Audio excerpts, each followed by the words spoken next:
जय, दास राजाराम महाराज की जय, सरस्वती सावित्री माता की जय, परम पूज्य नीम करोली स्वामी महाराज की जय। चिदंबर नाम घ्यावे, पुढे पाऊल टाकावे, त्याने कल्याण कल्याण जीवा होय समाधान। महास्वामींच्या आशीर्वादाने चाललेलं आपलं हे सगळं कार्य त्यांच्या चरणामध्ये आपण अर्पण करून पुढे कार्याला सत्संगाला सुरुवात करूया। एकदा पखवाद वाजक किशोर दोंडसाठी एकदा जोरात टाळ्या वाजवा, कारण अतिशय अवघड परिस्थितीमध्ये पखवाद वाजवत वाजवत वाजवत वाजवत म्हणजे सोपं नाही। पखवाद वाजवायला बोलायला पुढच्या म्हणणाऱ्याला वाटतं का धडाम धडाम धडाम करावं तिने, पण जो घेऊन चालतोय वाजवतोय त्याचं त्याला समजतं की काय त्याची परिस्थिती होती ते। पण चला, स्वामींच्या आशीर्वाद त्याला आता इथून पुढे सांगितले। पखवादाचे आपले जे मेन दोन होते, एक आरगडेचा भैया तो गेला आता दिल्लीला, आणि रामा तो लागला नगरला नोकरीला। मग आपल्याला काय झालं, पोकळी निर्माण झाली पखवादाची। तर त्याला म्हणलो आता आयुष्यात कधी कुठं जरी जगातल्या कानाकोपऱ्यात कुठं असला तरी चालेल, पण तू शनिवारी कुठं आलं पाहिजे, देशवंडीला आलं पाहिजे। तिने पण तो शब्द दिलाय की मी आयुष्यभर जितकं माझं चालणं होईन, हात स्वामी चालवतील तिथपर्यंत मी पखवाद वाजवून, तोपर्यंत कोणी ना कोणी तयार होईलच। पण इथं आपल्या स्वामींची इथं अशा घटना आहेत की रिप्लेसमेंट भरपूर येतात, पटपट पटपट पटपट पटपट। तर स्वामींनी त्याला बरोबर पाठवून दिलं, तर त्याबद्दल स्वामींचे पण आपण मनापासून आभारी। कारण का की पखवादाशिवाय मजा नाही, पखवादाशिवाय आनंद नाही। टाळाबरोबर गाणाऱ्यांना पण, भजनी म्हणणाऱ्यांना पण पखवादाची लय लागती। तसंच आपला गुरुपौर्णिमेचा उत्सव झाला। गुरुपौर्णिमेच्या उत्सवानंतरची ही दुसरी पालखी, पण मागची पालखी झाली, पण आता काय गुरुवारी झालाय, रविवारी कार्यक्रम झाला, त्यामुळे शनिवारची काय झालं होतं थोडंसं आपल्याला आपण सूट दिली होती शनिवारच्या गोष्टीला।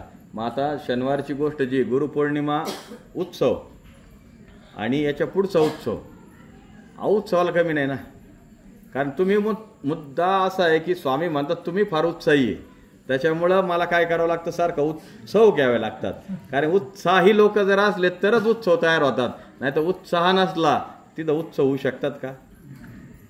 उत्साही पाहिजे प्रत्येक गोष्टीला। आता एक संपलं का दुसरं, आमचे पाहुणे आमच्या घरच्यांना फोन करतात का, एक झालं की एक, एक झालं की एक, एक झालं की एक चालूच आहे तुमच्या घरात, लग्न झालं की हे झालं की ते झालं की ते, मतलब ते करून घेतात आपल्याकडून। हेच आपलं नशीब समजायचं।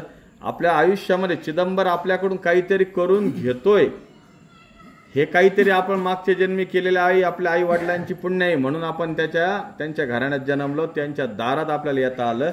याच आपल्याला त्यांच्या पुढे नतमस्तक व्हायचं आणि आपल्या कार्याला सुरुवात करायची। गुरुपौर्णिमा हा उत्सव अतिशय उत्कृष्ट, याच्या मागेही झाला नव्हता, याच्या पुढे कितीतरी मोठा होईल असं गॅरंटी आपल्याला। पण याच्या मागचे सगळे रेकॉर्ड परत गुरुपौर्णिमेने तोडले। म्हणजे काय आलं, मागच्या वर्षी लग्नाने सगळे रेकॉर्ड तोडले होते, लग्नातच सगळ्यात जास्त गर्दी होती, पण त्याच्याही जास्त प्रमाणात गर्दी कुठं झाली, गुरुपौर्णिमेला झाली। म्हणजे लग्नाला परत रेकॉर्ड तुटणार। कारण का की आपण ह्या वर्षी ठरवलेलं आहे की आपलं आता काम चालू झालंय, आपला पुढचा उत्सव आहे श्रावणाचा उत्सव चालू होईल, पूर्ण महिनाभर आपण स्वामींना अभिषेक चालणार, त्याच्यानंतर शेवटचा महाअभिषेक राहणार, त्याच्यानंतर तिसऱ्या श्रावणी सोमवारी कावडी जाती आपली पुणतांब्याला, पाणी घेऊन येतात मुलं स्वामींना, त्या दिवशी जलाभिषेक असतो मोठ्या प्रमाणात, तो एक उत्सव असणार। त्याच्या पुढं बोलता बोलता परत काय होईल, दिवाळी येईल, दिवाळी झाली की आपला परत मोठा उत्सव जन्मोत्सव नोव्हेंबर महिन्यात। यावर्षी दोन्ही उत्सव एकाच महिन्यात आलेले, नोव्हेंबर महिन्यामध्ये स्वामींचा जन्मोत्सव पण आणि स्वामींचं कल्याणोत्सव म्हणजे स्वामींचं लग्न सोहळा, हे दोन्ही उत्सव कधी आलेत, नोव्हेंबर महिन्यात आले। आता हे उत्सव आपल्याला अतिशय अफाट करायचे, काय करायचे अफाट। लग्नाचं तर मी सांगतो तुम्हाला, तर मी हळूहळू सगळ्या तालुक्यातल्या संत मंडळींशी बोलायला सुरुवात केली, तालुक्यातल्याच। आपल्याला बाहेरचं काहीच घेणं नाही, आपल्याला आता हा जो कार्यक्रम आहे लग्न सोहळा, हा लग्न सोहळा आपल्याला तालुका स्तरावरचा कार्यक्रम करायचा। कारण का की हा खंडोबाचं लग्न आणि सगळे जे भक्त भाविक लोक आहेत आपल्या तालुक्यात म्हणा किंवा एक आपण हिंदू धर्माला महाराष्ट्रामध्ये आपलं जे दैवत आहे, म्हणजे आपण कुलदेवता आणि कुलदेवी हे दोन असतात। 99.99% लोकांचे कुलदेव कोणता आहे, खंडोबा आहे। स्वामी कोण आहेत, खंडोबा आहेत। त्या दिवशी खंडोबाचं काय झालं होतं, जेजुरीला लग्न झालं होतं, त्याच दिवशी चिदंबर स्वामींचं कुठं झालं होतं लग्न, मुरगोडमध्ये। मग आपण तो उत्सव काय केला पाहिजे? खंडोबाच्या नावाने चिदंबर स्वामी एकच आहेत, कारण शंकराचे दोन्ही अवतार आहेत आणि तोच अवतार धारी करून आपण काय करायचं, त्याला आपण पुढं कार्य करायचं. कारण का तालुक्यात माझ्या हिशोबाने तरी खंडोबाच्या नावाने कोणताच कार्यक्रम मोठ्या स्वरूपात इतक्या होत नाही जितक्या मोठ्या स्वरूपात आपण तो कार्यक्रम करतो. मग देवाचं लग्न आता आपण हेच टॅगलाईन करून आयुष्यभर चालायचं, आमच्या स्वामींच्या लग्नाला यायचं बाकी काहीच नाही. सगळ्यांना तेच आपण इथून पुढे पत्रिका पण त्याच पटीत छापणार आहे, 10,000 पत्रिका छापणार, म्हणजे त्या पटीत लोक आपल्याकडे येणार. हे आपल्याला इथून पुढच्या स्वामींचा आदेश आहे. 10,000 पत्रिका करायच्या म्हणजे किती? 10,000. कोणताच एरिया, कोणत्याच तालुक्यातला कोणताच भाग सोडायचा नाही. प्रत्येक गावातल्या आसपासच्या लोकांना एकच विषय की त्यांनी त्यांच्या आसपासची गावं घेत राहायचे. कारण का की हा सगळ्यात मोठा उत्सव आहे. याच्यामध्ये सगळ्यात महत्वाची गोष्ट काय की त्या दिवशी चिदंबर महास्वामींना जी हळद लागती, ती हळद, आता मागच्या वर्षीचा अंदाज घ्या, 90% वर लोकांचे लग्न झाले असतील. ज्या मागच्या वर्षी ज्या लोकांनी सुरुवातीला हळद लागली गेली त्यातले 90, एक बोटावर मोजणे इतके 2-5% लोकांचा विषय असेल की तर ते ठीक आहे, ते ह्या वर्षीचा विषय येतील. पण 5 वर्ष असं सांगितलेली त्या आख्यायिका, 5 वर्ष सलग महास्वामींची हळद ज्याच्या अंगाला लागती त्याच्या 99 नाही 100% लग्न झालेलं असतं. 100%. काही एखादा चुकून अपवाद असू शकतो, एखादाचा, जास्त नाही सांगत मी. सलग 5 वर्ष ज्याला हळद लागली, स्वामींची खेळी तर खेळलेली, स्वामींवर अभिषेक केलेली, जी हळद लावतात स्वामींना, ती हळद जी लागलेली आणि त्यातला एखादा टक्का माणूस असू शकतो की त्याचं लग्न झालं नाही. पण 99% अशी मला सांगा कुठं आहे का? 99% कामच झालेले स्वामींच्या दारात येत. मग आपल्याला तो उत्सव काय करायचा? मोठ्या स्वरूपात घेऊन जायचा. याची तयारी आपण आत्ताच केली. कारण का? जुलै झाला, संपला. ऑगस्ट, सप्टेंबर, ऑक्टोबर राहिले किती महिने? फक्त 3 महिने. आता तुमच्या घरात जर लग्न असेल तर तुम्ही कधीपासून तयारी करता बरं? माकोणी करायचं ना पुरीच लग्न, हा त्यासाठी झाला ना. माकोणी पुरी लग्न करायला कधीपासून तयारी करावी लागते? हा, लगभग चालू झाली घरामध्ये त्याच्या. मग आपल्या चिदंबरात लग्न, तुला तर माकोणी की आता स्वामींपुढं आपण किती आहे, केवढे? काहीच नाही. मग आपल्या स्वामींच्या लग्नाची तयारी कधी चालू करायची? आजपासून. प्रत्येकाचं एकच नियोजनाला डोक्यात धरायचं की 22 का 21 नोव्हेंबर असे काहीतरी समथिंग तारीख आहे, 26 नोव्हेंबर. 26 नोव्हेंबरला चिदंबर महास्वामींचा लग्न सोहळा आहे. आता मी आजच गीतामाई धसाळ त्या माझ्या दुकानात आल्या होत्या, त्यांची तारीख घेऊन टाकली. त्यांना म्हणलं ताई आपल्याला बसायचंय, तालुक्यातल्या लोकांना किती संत मंडळीची नावं काढायची ना आपल्याला काय करायचंय त्याची तयारीला सुरुवात करायची. का तयारीला सुरुवात करायची आजच? कारण की त्याचा खर्च अफाट. तुम्हाला फक्त मी एक छोटेखानी सांगतो, फक्त छोटेखानी, म्हणजे सेटअप किती मोठा असेल याचा तुम्ही विचार करा. जो आपण लग्न सोहळ्याला सेटअप लावणार ना, जो कार्य करणार लग्नात सेटअपची, त्याची मजुरी 1,25,000 रुपये दिली आपण. किती दिली? मजुरीचा खर्च 1,25,000 दिलेला आहे. किती दिलेला आहे? 1,25,000. मग तो सेटअप काय असेल याचा विचार करायला सुरुवात करा. म्हणजे आमदारा खासदाराच्या पोराच्या घरात लग्न असेल ना, त्याच्यापेक्षा जास्त पटीत लग्न स्वामींचं आमच्या मोठं होणार. हे मी तुम्हाला आज लिहून घ्या. कारण सांगतो त्याच्या मागचं, तो आपल्याला राजासारखा ठेवतो. कसं ठेवतो? राजासारखा. आमदारापेक्षा मोठं ठेवतो. तो आपल्या सगळ्या इच्छा आकांक्षा पूर्ण करतोय. त्याचं सगळ्या गोष्टी आपण तो आपल्या ऐकतोय. मग आपण त्याचं ऐकायला पाहिजे की? ऐकलायच पाहिजे. त्याची इच्छा आहे ना, माझं ते असं म्हणणार आहे का आपल्याला लिहून सांगून माझं लग्न मोठं का? स्वामींचं लग्न हे मोठंच व्हायला पाहिजे. कारण की माझ्या देवाचं लग्न हे कसं झालं पाहिजे याचा विचार आपण प्रत्येकाने केला पाहिजे. माझं म्हणजे कोणाचा? तुमच्या सगळ्यांचा. तुमच्या सगळ्यांचं देवाचं लग्न आहे आणि त्या तयारीला तुम्ही आजपासून लागा. आपण प्रत्येक सत्संगाच्या वेळेस 1-5 मिनिटं काय नाही या गोष्टीवर बोलणार आपण इथून पुढे 3 महिने. बाकी तर पुढचा विषय आहेच चालू. आता 5 दिवसांनी काय होणार आहे? श्रावण महिना चालू होत आहे. श्रावण महिन्यात आपण दरवर्षी काय करतो? अखंड अभिषेक करतो महास्वामींना आणि वरती औदुंबर वृक्षाला. लोकांची तडफड चालू असते. कुठं चालू असते? स्वामींना अभिषेक घालण्याची. तर मी तुम्हाला सांगतो, मला पडलेलं स्वप्न सांगतो 4 दिवसापूर्वी. 4 दिवसापूर्वीचं मला पडलेलं स्वप्न, वरती औदुंबर वृक्षाच्या जवळ महास्वामी स्वतः तिथं जागृत स्थानावर उभे, त्याच्यानंतर त्या स्थानामधून पाणी गळते असं सारखं, आणि तिथं त्यांनी सांगितलं इथं जे जास्त प्रमाणात अभिषेक करील त्याच्या 7 पिढ्यांचा उद्धार मी करून टाकेल. काय सांगितलं?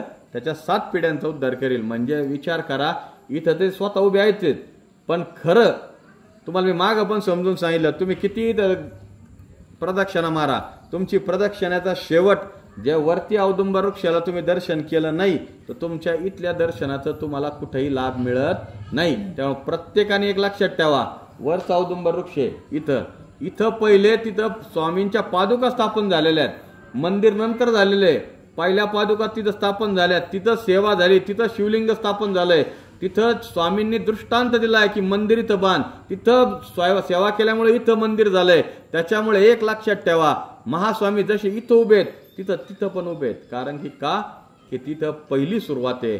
मग पहिलं मूळ स्थान जिथं जी सेवा झालेली ते स्थान आहे वरती. त्याच्यामुळं जर एखाद्या भाविकाला जर झाला असेल की एकाचं नाव येईल इथं, एकाचं नाव येईल वरती, मग मी वरती कसं करू, मग स्वामींना दिसन का? अरे स्वामींना तू घरी अभिषेक केला तरी दिसन, स्वामीच्या समोर गेला पाहिजे. तर जर तुम्ही शिवचिदंबर पाणी धरून तुमच्या घरात जरी पाणी धरलं तरी स्वामींना अभिषेक केल्याच पुण्य मिळतं.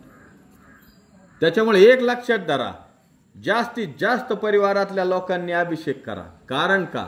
अभिषेक केल्यामुळं श्रावणातला पर्व काळाचं महत्व अनन्य साधारण सांगितलेलं आहे. श्रावणामध्ये बघा, आता तुम्हाला महादेवाच्या मंदिरात तशी पण ते प्रदीप मिश्रामुळे गर्दी आहेच, बरोबर आहे. त्यांच्यामुळे गर्दी का? त्यांच्यामुळं लोकांना महादेव कळाले. नाहीतर शेजारच्या शेजारी जरी आले महादेवाच्या मंदिरात कोणी जात नव्हतं.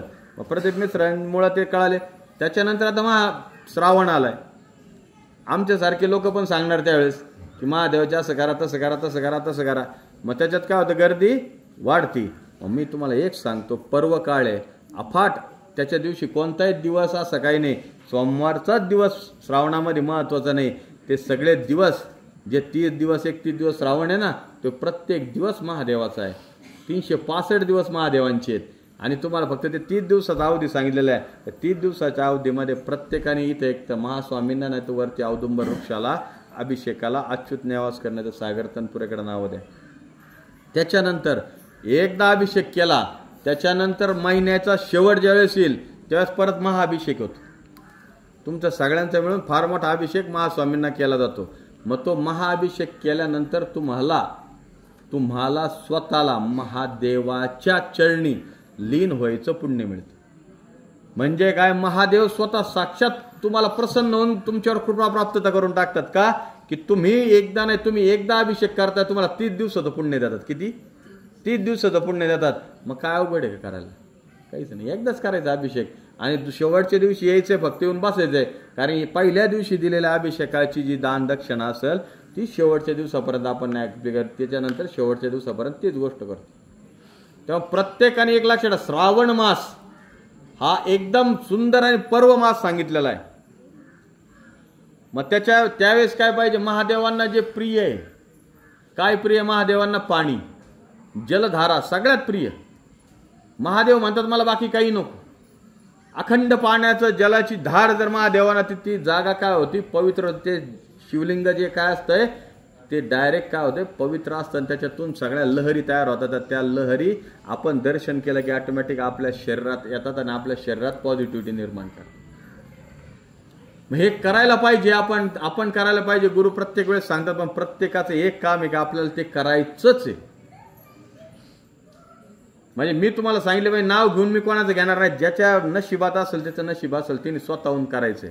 माझं काम काय आहे, पोस्टमनचं मी तुमच्यापर्यंत माझं पत्र देणार, ते पत्र वाचायचं, फाडायचं, घरी घेऊन जायचं, त्याच्यावर घेऊन झोपायचं, मला काही घेणं नाही. ते तुमचा प्रश्न आहे. ते तुम्ही तुमच्या हिशोबाने करायचं, तुम्ही तुमच्या लेवलवर करायचं. कारण का, माझी अशी इच्छा की इथं आलेला प्रत्येक भक्त तो काय घेऊन गेला पाहिजे, आनंद घेऊन गेला पाहिजे. त्यामुळं आता काय होतंय, माझ्या हिशोबाने हा शेवटचा शनिवार असेल, पुढचा शनिवार डायरेक्ट श्रावणातलाच असेल. आणि अजून एक गोष्ट असते, श्रावणा मासामध्ये आपण श्रावणी शनिवारची पण पालखी असते, श्रावणी सोमवारची पण पालखी असते. 2 पालखी सोहळा असतात. पालखी सोहळ्याचा टायमिंग पण हाच असतो. प्रत्येकाने त्याचा आनंद घ्या, त्याचा लाभ घ्या. आता गुरुपौर्णिमेवर या. मी असं ठरलं होतं मागच्या शनिवारी की गुरुपौर्णिमा हा उत्सव किती लोक आले होते बरं याच्यातले हात वरती करा बरं. संख्या चांगली गुरुपौर्णिमा संख्या चांगली. आता गुरुपौर्णिमा हा उत्सव झाला कसा बरं खरं खरं सांगा सगळेजण. जे नवीन नवीन किती लोक आहे बरं पहिल्यांदा गुरुपौर्णिमेला त्यांनी हात वरती करा.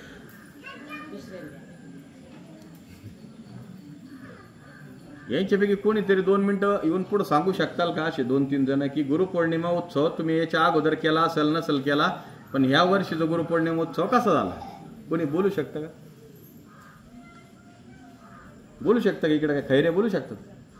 या इकडून कोण आहे माणसातून 1-2 जण तयार व्हा. कोण आहे नवीन नवीन नवीन सागर इकडे पुढे. शिवचितंबर. मी पहिल्यांदाच अशी गुरुपौर्णिमा पाहिली. मला पंढरपूरला पायवारी जाण्याची खूप इच्छा होती. ह्या वर्षी योग पण होता जाण्याचा. एक 10 किलोमीटर चालण्याचा योग होता. आदल्या दिवशी जाणं आणि 10 किलोमीटर चाललं. पण मिस्टर पण हा म्हणले, मुलं पण हा म्हणले, मनाची पण तयारी झाली. मिस्टर म्हणले तुझं पाय दुखतो, तुझं चालणं होईल का? मी म्हणलं हो. चितंबर स्वामी मला तेवढी ताकद देतील. पंढरपूरला जाण्याची खूप इच्छा. खूप वर्ष झाली मी पंढरपूर हे पाहिलेलेच नाही.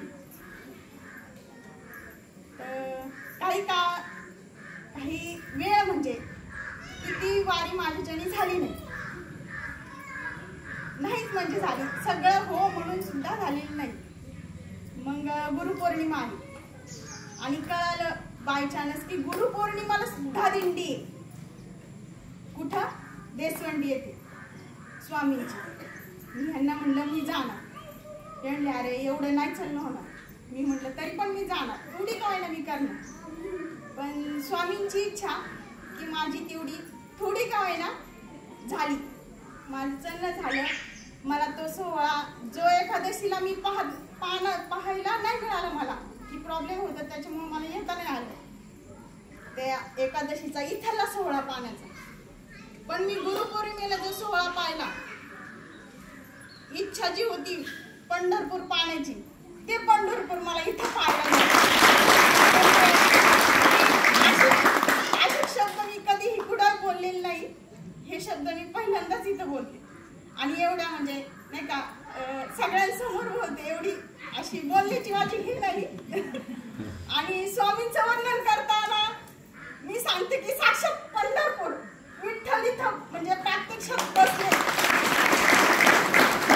आणि जो मला काही त्रास होता की मन माझं असं खूप सांगण्याजोगं नाही येते.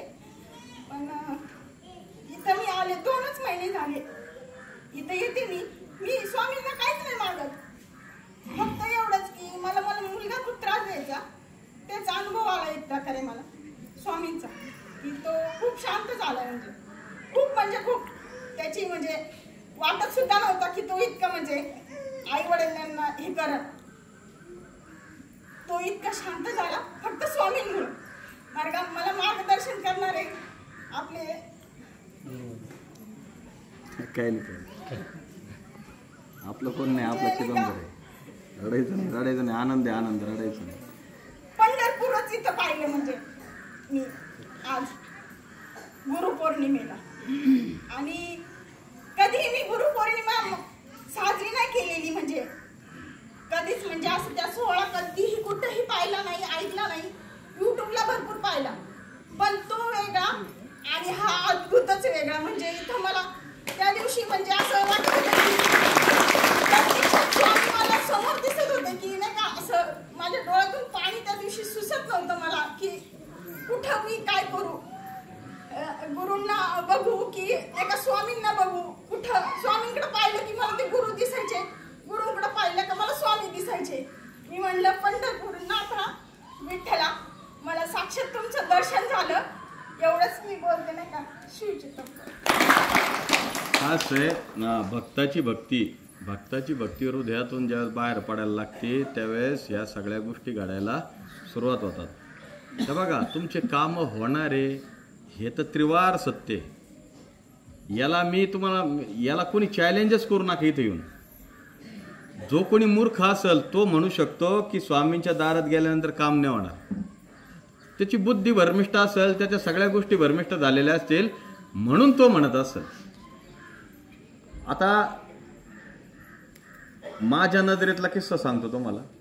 त्या दिवशी मला 4 दिवसापूर्वी कार्यक्रमाच्या गुरुपौर्णिमेच्या आधी मला स्वामींनी दृष्टांत दिला होता. मी सांगायचं सगळ्यांना विसरलो होतो, पण मी सांगितला कुठं होता माझ्या विषयी वाघोलीच्या दिंडीत सांगितला की कवठ्यात दिंडीत कुठेतरी सांगितलं होतं मी की त्या दिवशी लहान बाळ तुमच्या जवळ येणार आहे, असं लहान मुलगा येणार तुमच्या जवळ येणार, तो हसणार तुमच्याकडे बघून आणि तुमच्याकडे बघून वाघोलीच्या दिंडी कुठेतरी बोलला. मी पुढे विसरून गेलो ते सांगायचं.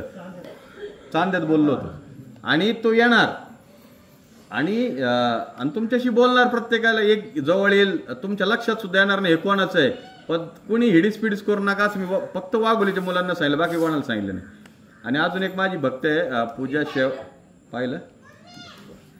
अजून माझ्या हिशोबाने वाघोलीत किशनने बघितलं. मला किशनचा फोन आला होता. किशन आलेला आहे का? किशनला बोलवायचं. त्याच्यानंतर एक पूजा शेवाळे म्हणून मुलगी, तिला मी एक सांगितलं होतं की तू ये, तुला भेटणार 100% भेटणार म्हणलं होतं. कारण की मला वाटत होतं तिच्या जवळ येऊन कोणतरी बोलल तिच्याशी, पण ती आली लवकर निघून गेली. त्याच्यामुळे ते मला काही कळालं नाही तिचं काय झालं ते. पण अशा गोष्टी मला सांगतात स्वामी आधी. मी कसं काय विसरलो यावेळेस माहिती नाही, पण त्याचं नशिबात असेल. काही ज्यांना कळालं नाही, ज्याच्या लक्षात आलं त्याला लक्षात नाही आलं, हा विषय वेगळा आहे. पण त्या दिवशी काय आलं, मागच्या शनिवारचा किस्सा आठवतो मला. डॉक्टर काकी आणि जयामाई माझ्याकडे आले होते, भेटल्या अशा की आमच्या त्या आडाव मुलीचा विषय होता. आमच्या डोक्यात फार तडफड सगळ्यांच्या जीवाची, त्यांच्यापेक्षा जास्त माझ्या जीवाची तडफड चालली होती. तर त्या मुलीला जीवनदान चिदंबराने दिलं हे त्रिवार सत्य. माग पण दिलं, आत्ता पण दिलं. माग त्याला डॉक्टरांनी सांगितलं होतं की घेऊन जा घरी, त्यावेळेस पण स्वामींनीच तिला वाचवलं. आत्ताची परिस्थिती अशी होती त्या मुलीची की त्या मुलीला जयामाई सांगता का काय परिस्थिती? या मागच्या लय बडबड करत या ना. या 2 मिनिट या 2 मिनिट या बोलायचं. या बघा या इकडे 2 मिनिट या काकी या. बोललं पाहिजे, कारण काय सत्य लोकांना कळालं पाहिजे. तुमचं पण सांगा.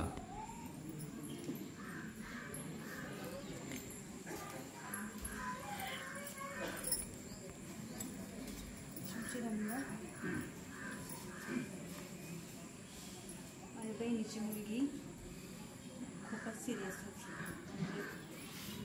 विषय सोडून दिला.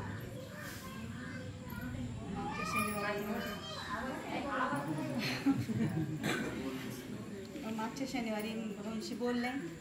भाऊंनी सांगितलं की असं असं करा म्हणून. ते खूप फरक, म्हणजे 75-80% फरक आहे. म्हणजे त्याचा विषय आता काकींचा आवाज बारीक आहे. मी सांगतो तुम्हाला किस्सा काय. मुलगी भयानक प्रॉब्लेममध्ये, भयानक म्हणजे त्या प्रॉब्लेमला विषयच नाही. तो प्रॉब्लेम नाही. डॉक्टरांनी पुण्यापर्यंत नेल्यानंतर पुण्यातल्या डॉक्टरांनी सांगितलं की घरी घेऊन जा 2-4 दिवस.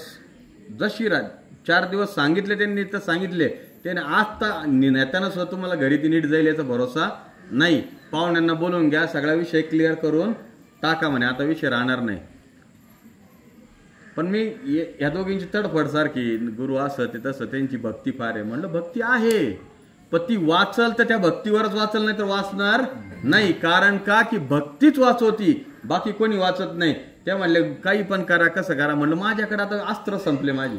पण म्हणलं आता चिदंबराला एकच सांगतो, त्यांनी सगळ्यांनी सोडलेलं आहे. स्वामींना पण तुम्ही तेच सांगा काय की सगळ्यांनी सोडून दिलेलं आहे. देवाच्या व्यतिरिक्त आता फक्त काय झालंय, डॉक्टरांनी सोडलंय, घरच्यांनी सोडलंय, पाहुण्यांनी सोडलंय, सगळ्या गावकऱ्यांनी सोडलंय. आता चिदंबरा फक्त कोण आहे? तू आहे. आणि त्यांना मी एक गोष्ट दिली करून की असं असं करून दिली, ती गोष्ट करा आणि ती करून त्यांना देऊन टाका. आज चिदंबरासाठी एकदम जोरात टाळ्या का. ती मुलगी जी मुलगी जवळजवळ 6.5 महिने झाली, तोंडातून ब्र शब्द नाही तिचा, डोळे सुजलेले, तोंड सुजलेलं, शरीर सुजलेलं, फक्त तो धागा बांधला, स्वामींची उदी लावली आणि ती मुलगी त्या दिवशी नंतर, आता मागच्या शनिवारचा विषय आहे बरं का, मागच्या शनिवारी आमचा विषय झाला की आता मुलीला स्वामींना सांगायचं मुक्ती द्या. विषय खरं आहे. एक तर तुम्हाला चिदंबरातील एकदा मुक्ती द्या, नाही तर तिला नीट करा. मग स्वामींनी आपलं खरं खरं ऐकलं का, की त्रास सहन होत नव्हता आणि स्वामींनी काय केलं, तिला मुक्ती नाही दिली, तिला काय केलं, जीवनदान देऊन टाकलं. कारण की लहान मुलगी, जीवनदान दिलं म्हणजे आयुष्य जगल.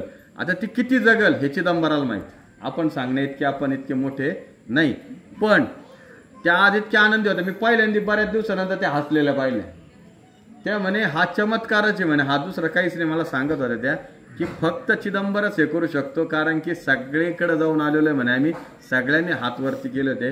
आता फक्त एक आहे की मुलगी खायला लागली, ती मुलगी तोंडात काही जात नव्हतं, काही होत नव्हतं. ती मुलगी आता बोलायला मिळलं. कुठं आहे ती? काय स्वयंपाकघरात बसलेली म्हणे. काल फोन आला मला, स्वयंपाकघरात बसलेली आहे आणि आता बोलती बिलती सगळं करते, काय विषय नाही, हसती बिसती सगळं. म्हणजे काय, चिदंबराकडे एकच मागणं की ते मुलीचं जितकं आयुष्य आहे तितकं तिला सुख, समाधान आणि आनंद याच्यात जावं. कारण का की ती मुलगी जर आनंदी आहे तर तिच्या आई वडिलांना आनंद आहे. मग मी त्यांना तेच सांगितलं. तुम्ही त्या दिवशी काय सांगितलं, तुमची दिंडी वाजत गाजत आणायची तर त्या मुलीला नीट करा. आता तुमचं काम काय म्हणलं, तुमची दिंडी एक थोडं ती बरी झाली की वाजत गाजत एकदा घेऊन या. कारण का आपण चिदंबराच्या दारात बोललेली गोष्ट ही आपण पूर्ण करायला पाहिजे. मग आपल्याला ते काम करायचं. त्या ज्या दिवशी एकादशीला वाजत गाजत येतील आपण पण नाचायला त्यांच्या समोर आहेत. कारण स्वामींसाठी आपली पण तयारी मोठीच असते. त्याच्यामुळे एक लक्षात ठेवायचं, महास्वामींवर कधी अविश्वास दाखवू नका. त्या ताईंचा विश्वास माझ्यापेक्षाही जास्त चिदंबरावर आहे. म्हणजे एकादशी दिवशी किती दिवसापासून पायी पायी येतात त्यांचं त्यांनाच माहिती. पण त्यांचं एकच म्हणणं, जग म्हणत होतं सोडून देणार, काय म्हणत होतं, जग म्हणत होतं सोडून द्या, डॉक्टर म्हणत होते घरी घेऊन जा, डॉक्टर म्हणे 2 दिवस नाही 1 दिवस टिकणार नाही. आणि ते म्हणत होते, त्या बाईची स्वतःची इच्छा की नाही, ती लोक पाहून यायचे ते नाही, काय इडी बाई का म्हणे, तू जरा मनाची तयारी कर, सोडून दे म्हणे, ती आता ती जाणार आहे. जोपर्यंत चिदंबर आहे तोपर्यंत माझ्या मुलीला कोणी घेऊन जाऊ शकत नाही. किती दृढ विश्वास असेल बघ चिदंबरावर, किती दृढ. म्हणून चिदंबराबद्दल मी स्वामींना म्हणत, अगो स्वामी, त्या बाईची इतकी तुमच्यावर श्रद्धा आहे, इतक्या सगळ्या गोष्टी आहे, काय मागितलंय, काय मागितलं त्या बाईनी, माझी मुलगी बरी कर. तुम्ही तर नुसतं हात ठेवला काय, तुम्ही उदी तोंडात टाकली की तुमचं मेलेला माणूस जिवंत केलेला आहे चिदंबर स्वामींनी. हे कर, फार किरकोळ गोष्टी आहे. पण सारखं सारखं चिदंबराला त्रास देण्याचा पॉईंट आपला नाही. महास्वामींनी बरं करो, महास्वामींनी त्यांच्या घरावर कृपादृष्टी टाको आणि त्यांची भक्ती अशीच वाढत वाढत जाऊ. आणि मानोरीमधून पण भविष्यात मोठी दिंडी येऊ. कारण की चिदंबराची पहिली दिंडी, चिदंबर महास्वामींची पहिली दिंडी देशवंडीला जी कोणती आली ती मानोरीची होती आणि तीच परत एकदा चालू व्हावी अशी चिदंबर चरणी प्रार्थना. चला, ओके. गुरुपौर्णिमा हा उत्सव फार सुंदर झाला. असाच आनंद परत आयुष्यभर घेणार आहेत. अजून जेंट्समध्ये कोणाला एखाद्याला बोलायचं असेल तर बोला. कारण तुला बोलायचं आहे का, बोलायचं, बोल ना मग.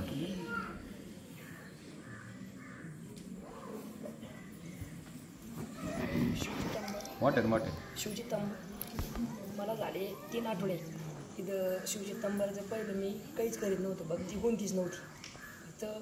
परवा हे धंदा पाणी दुसरं काहीच नाही.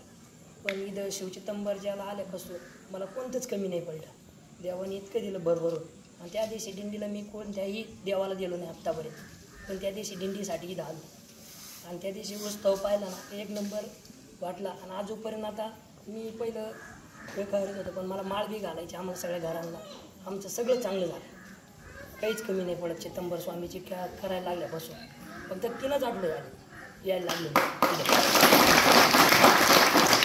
मला इतका फरक पडला, म्हणजे सगळ्या घरात किरकिर, सगळं म्हणजे डोकं उठायचं, किती पैसे झाले तरी घरी गेलं का टेन्शन. पण आता सगळं सोयीला लागलं. शिवचिदंबर त्याचं इथं जाताना उंबऱ्याच्या तिथं काय नाव आहे रे? रसवंती रसवंतीचं नाव काय? गारवा. गारवा. हे उंबऱ्या गाव चालू व्हायच्या आधी रसवंती गृह आहे त्याचं. त्या रसवंती गृहाचं तिथं तो काम करायचा, भरपूर त्याचं कष्ट असायचे, पण त्याला काय हातात यश येत नव्हतं, गाड्या जास्त थांबत नव्हत्या, पैसा काही मिळत नव्हता. इथं आला त्याला त्याला सांगितले 1-2 गोष्टी त्या ज्या करायच्या तिथं त्या त्यांनी केल्या. आता त्याचं म्हणणं आहे की पहिल्या आठवड्यातच त्याचा गल्ला दररोजचा 4,000 5,000, आता त्याचं म्हणणं 5,000 प्लस व्हायला चालू झाला. रोजचा काय व्हायला लागला धंदा 5,000 प्लस व्हायला लागला फक्त रसवंतीचा. जिथं एकही गाडी थांबत नव्हती त्या जागेवर स्वामी आशीर्वादाने 5,000 रुपयाचा धंदा होतोय. तर आमच्या वाघोलीकर येता जाता रस पितात त्याचे. नाही ते पुण्याचं काम आहे. ते बिचारे आजची त्यांनी हाईट केली, रस पेले फुकट आणि 1100 रुपये त्याची पावती पाडली याची त्याच्या मंदिराची. पण त्याची भक्ती पण दृढ झाली. तो त्यांना म्हणतो येतं जातं, पण त्यांना माहित नाही वाघोलीकर कसे खतरनाक आहेत. तर ते घेत राहतील सारखा रस आणि तुला सारखं कर बाकीच्या गोष्टींमध्ये तुला त्रास देत राहतील. त्यामुळे पंगत घ्यायची. अरे बाबा अरे त्यांच्या नको नादी लागू. तुला ऊसाचा गाडा घेऊन तिकडे बोलत. पण एक लक्षात ठेवा, चिदंबर महास्वामींचा आशीर्वाद मिळाला की सगळ्या गोष्टी क्लिअर होतात. किशन बाळा, तुला काय घटना घडली गुरुपौर्णिमेच्या दिवशी? तुम्हाला फोनवर सांगितली. उभं राहून बोलतो का खालून बोलतो बसून बोलतो? उभं राहा बसून बोलतो.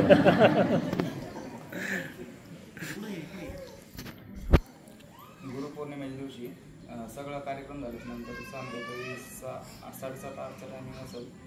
त्यावेळेस गुरूंनी सांगितल्याप्रमाणे एक लहान बाळ येईल असं इथं समोर उभं होतो मी आणि माझी मंडळी. तर दोघांना तिला नाही समजलं, पण ते लहान बाळ आलं जवळ असं आलं आणि हसत होतं असं एकदम इतकं तेजस्वी होतं की त्याचं बोलू पण नाही शकत इतकं तेज होतं त्या बाळामध्ये. आणि असं एकदम हसत होतं. 2 मिनटं हसत राहिलं आणि मी इकडे तिकडे बघत होतो. त्याच्यानंतर परत दिसलंच नाही.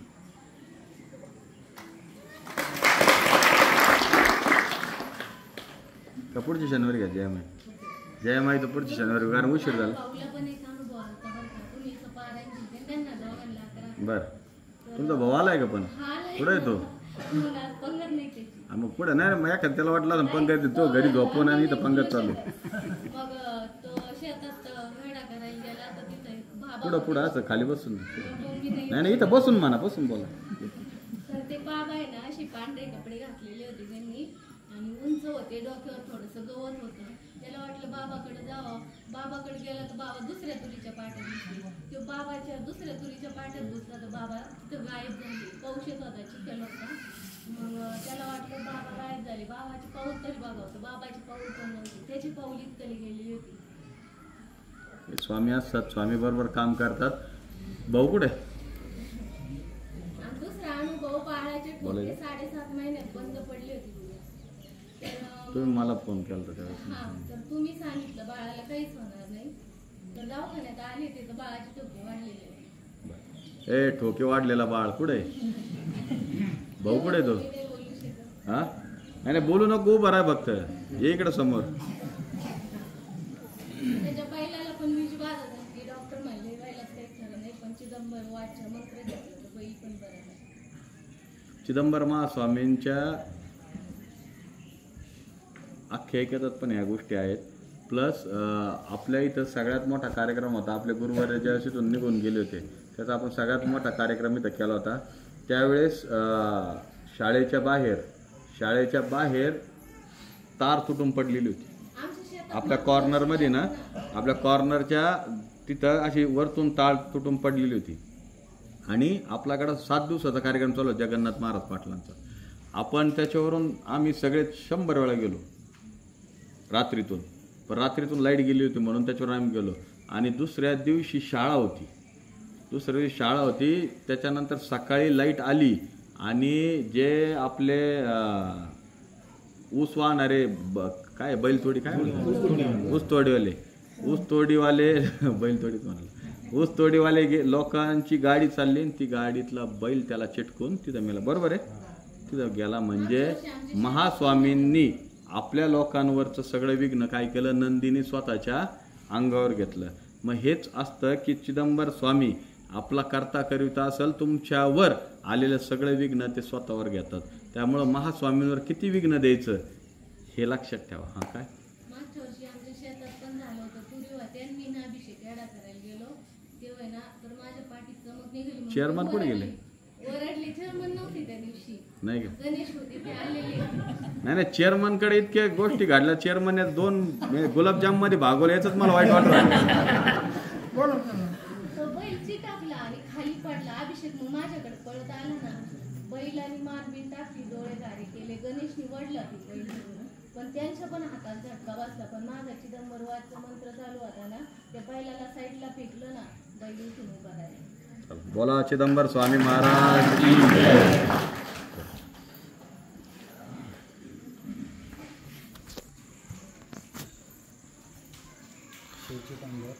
माझा आज या ठिकाणी पहिलाच दिवस आहे.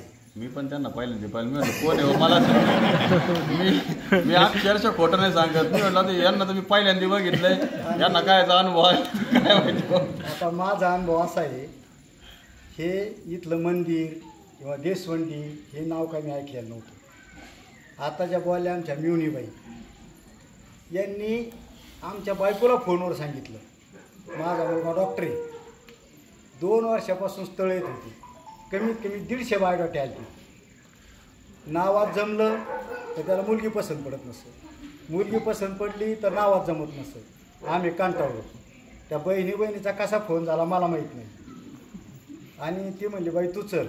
ती मला म्हणली तुम्ही चला. म्हणलं तुझा उद्योग तू कर, मला असले उद्योग काही सांगू नको, मी काय करत नाही आणि माझा काही विश्वास नाही, तुला तुझं स्वातंत्र्य. की ती बहिणीपर्यंत आली. तिथून टेबल शीट ते चेअरमन ते गाडीवर आले. गाडीवर स्वामींनी तिला काय सांगितलं. तिथून पुढं मला वाटतं 2 का 3 महिन्यात 7वं पारायण तिला 11 पारायण करायला सांगितलं होते. 7व्या पारायणात स्थळ आलं, लग्न झालं. आमच्यापर्यंत बुंदी पण नाही आली. सगळं पाप. आता तरी सुद्धा तळ बी आलंय, लग्न झालंय, बहुतेक पोरग नाही झालं माहिती पास झाला. पुढं ऐका ना मला, पुढं एवढं होऊन सुद्धा मी तिला काय म्हटलं, हे तुझ बघ. तरी पण मला आज सुद्धा इथं येण्याची इच्छा नव्हती. मी सकाळी काय केलं, डबा भरला. आधी तिला म्हटलं तू काय कर, डॉक्टरला घेऊन जा. डॉक्टर मला पेशंट आहेत, मी काय जाणार नाही. दुसरा मुलगा ॲडव्होकेट, त्याला म्हटलं तू तर मग मी समजा. तो म्हणला मला कोर्टात काय, मी काय जाणार नाही. मी आपला डबा भरला, शाळेत गेलो. राहुरी गाडी आहे, तिला म्हणलं तू राहुरी गाडी जाय, कसं जायचं जाय, नाही तर तुझ्या बहिणीला फोन करून जाय, मला काय सांगू नको बरं. डबा घेऊन शाळेत गेलो. अक्षरशः मला डबा खायला मिळाला नाही, तो डबा देऊन खाल्ला. म्हणजे कसा आलो काय आलो मला काहीही मेळ लागला नाही. तो सकाळी भरला डबा मी 3 वाजता मी इथं खाल्ला. हा माझा पहिला अनुभव.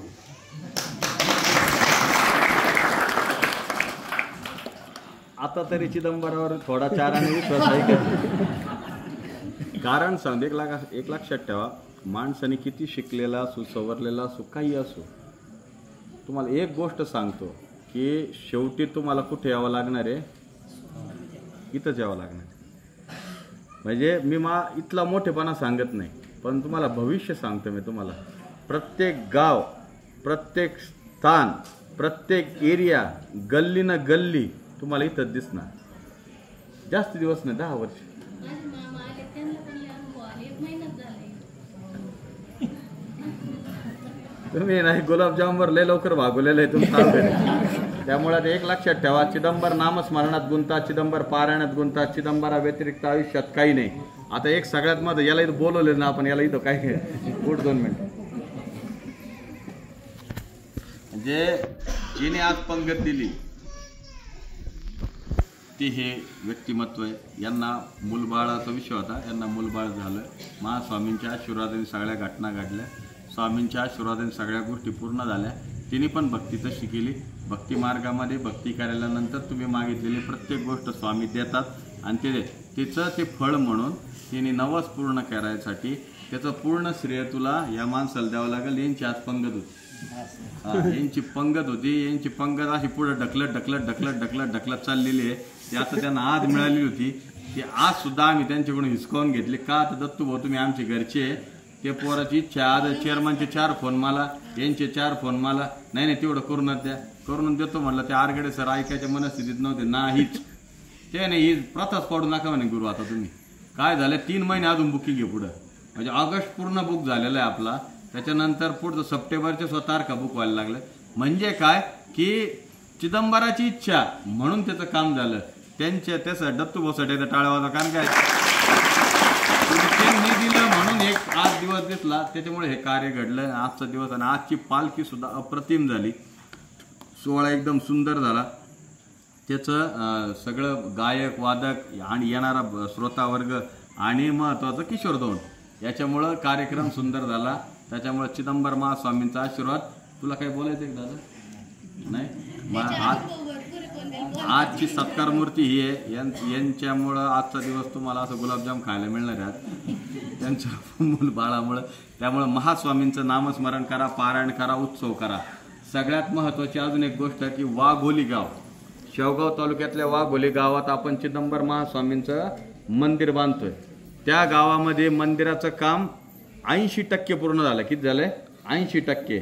आता शेवटचा आयुष्यात आपण काय म्हणतो, आता सगळ्याचं काय राहिलेलं आहे? आता या गोष्टीचं काय राहिलंय? कळस.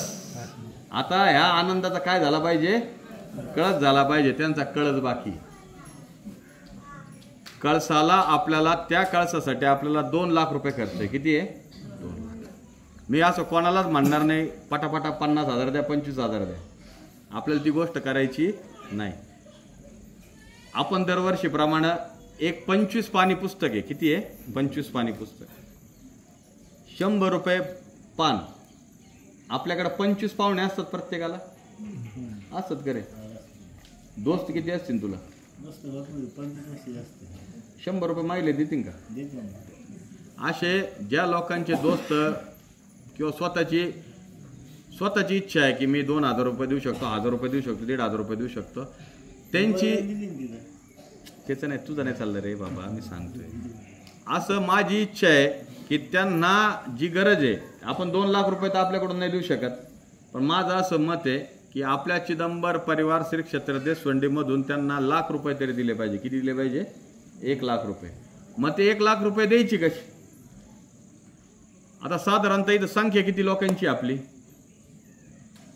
400-500 हा तेवढे असतील.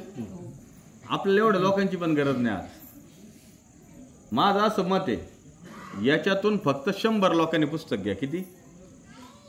100 लोकांनी पुस्तक घेतले, किती झाले? 2.5 लाख रुपये. किती झाले? 2.5 लाख. पण तेवढे पण नका घेऊ, 50 लोकांनी घ्या. किती झाले?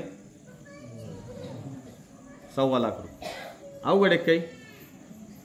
मग आपल्यामध्ये 50 लोक नाहीत का की जे 100 रुपये गोळा करू शकतील? चला आता एक काम करूया, जास्त काय मी सुरुवात करतो, मला 2 पुस्तक द्या. म्हणजे काय होईल, मी माझ्यापासून सुरुवात करतो, म्हणजे बाकीच्यांनी पण सुरुवात करा. बघा, चिदंबर महास्वामी तुम्ही असू नसू, काही असू, तुमचं आयुष्य पुढं चालू नसू चालू, तुमचं आयुष्यामधले तुमची पिढी, तो जो कळस, जोपर्यंत चंद्र सूर्य आहे तोपर्यंत कळस काय राहणार आहे? तिथं राहणार आहे. तुम्हाला सांगायला होईल की आयुष्यामध्ये मी काही नाही केलं.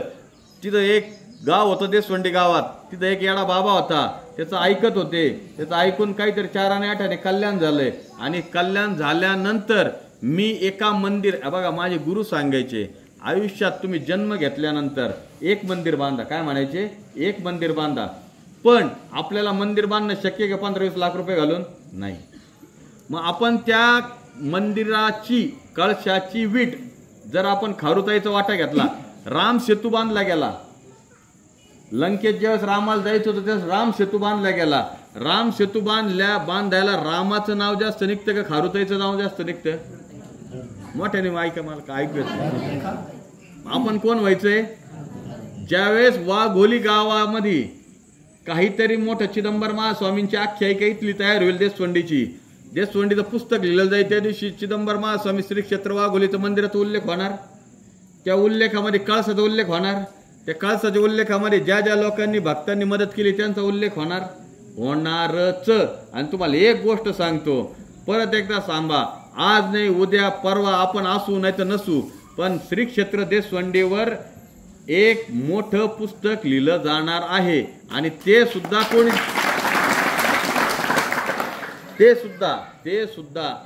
असं कोणी असं आला आणि गेला असं नाही, स्वतः ज्ञानेश्वर माऊली बुद्धी देतील आणि ते कार्य करायला लावतील. आणि ते कार्य होणारे देशवंडीवर उल्लेख होईल, त्यावेळेस तुमच्या प्रत्येकाचा उल्लेख होईल. आणि आपल्या प्रत्येकाचा उल्लेख आयुष्याच्या ज्या कार्यक्रमामध्ये, आयुष्याच्या ज्या पुस्तकामध्ये आपल्याला करून घ्यायचा असेल तर आपल्याला काय केलं पाहिजे? 100, 150, 200, 500, 1000, 2000 काय अवघड नाही. आत्ता असं जाता जाता जर 5 लोक बसले ना जेवायला हॉटेलला, 5 लोकच बरं का, 5 लोक बसले 1,500 रुपये बिल येत. आणि ते खाल्ल्यानंतर जो खाऊ घालतो ना त्याला जे खाऊ घातले नाही, काय बोगत जेवण दिलं रे तू, खाऊ घातलंय, पैसे तिने दिले आणि त्याला काय सांगितलं, काय बोगत. इथं ज्यावेळेस तुम्ही एक वीट लावताल त्यावेळेस स्वामी म्हणतील हा माझा खरा भक्त आहे. आणि आपण खारुताईचा वाटा करा. माझी अशी इच्छा आहे की वाघोली गावातल्या लोकांनी जे काही पावती पुस्तक आणले असतील तर ते प्रत्येकाने घ्या. मी म्हणत नाही तुम्ही 2500 द्या, काही याच्यात 5000 होतील, काही याच्यात 3000 होतील, काही याच्यात 1000च रुपये होतील. घाबरायचं नाही, परत आणून द्या, 1000 झाले तरी द्या, पुढचे आम्ही करू. पण आपण करा. कारण का की माझी अशी इच्छा की प्रत्येकाला पुण्य लागलं पाहिजे. प्रत्येकाला काय लागलं पाहिजे? पुण्य लागलं पाहिजे. प्रत्येकाच्या आयुष्यामध्ये चिदंबर महास्वामींचं मंदिर बांधायचं योग येणार नाही. त्यामुळे हा महास्वामींचा योग आपल्या आयुष्यात आलेला आहे. तो योग पूर्ण करण्यासाठी तुम्ही प्रत्येकाने त्यांच्याकडून घ्या. ते इथं उभे राहतील, ते सांगतील. आपले 4-5 मुलं आहेत, ज्याला कोणाला घ्यायचं असेल, सागर त्यांच्याबरोबर उभा राहा, किशन आहे, ज्या कोणाला घ्यायचं असेल त्यांनी घ्या. असं काही कोणाला बळजबरी नाही. पण माझं असं मत आहे की प्रत्येकालाही ह्या याच्यामध्ये सहभागी व्हा आणि आपलं कार्याला मोठं करा.